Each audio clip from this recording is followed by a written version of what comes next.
Jannik Sinner took the ultimate revenge on Carlos Alcaraz by dethroning the Wimbledon champion in a sensational showdown on center court. Just 5 weeks ago, Sinner had been left devastated after allowing Alcaraz to come from 2 sets down and save 3 match points, in the process of pipping him to the French Open title. But this time the heartbreak all belonged to Alcaraz, courtesy of a comeback of his own from world number 1 Sinner, who triumphed 4-6, 6-4, 6-4, 6-4 to win his first Wimbledon title and 4th Grand Slam.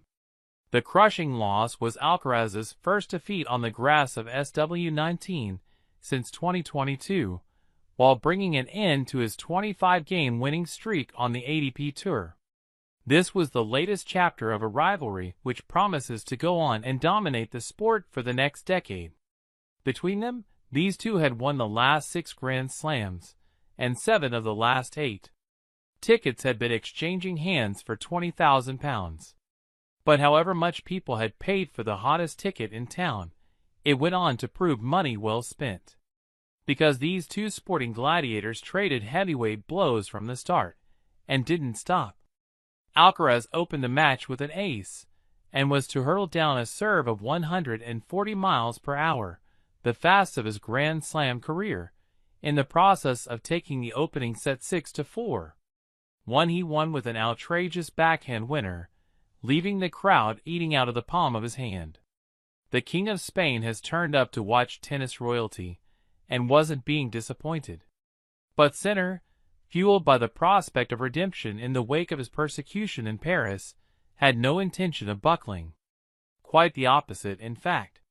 The Italian broke Alcaraz to go 3-1 up, before taking the second set 6-4. And in a tight third set, Alcaraz blinked first when he slipped while facing break point, allowing Sinner to go 5-4 ahead, and then hold serve to take it 6-4. Alcaraz labored back to his chair with a perplexed look on his face. The Spaniard knew his crown was slipping. But no one knows more than Sinner how Alcaraz never realizes when he's beaten, and was taking nothing for granted. He continued to pummel his opponent with some ruthless serving and clinical ground strokes, breaking Alcaraz again to go 3-1 ahead. Alcaraz looked livid with himself, but could he stage another famous fight back? For once he couldn't. Not this time, because whatever he tried it couldn't disguise the fact he was second best to Sinner. Not even someone as special as the Spaniard could stop Sinner from securing the greatest win of his career to date. And that wraps up today's news.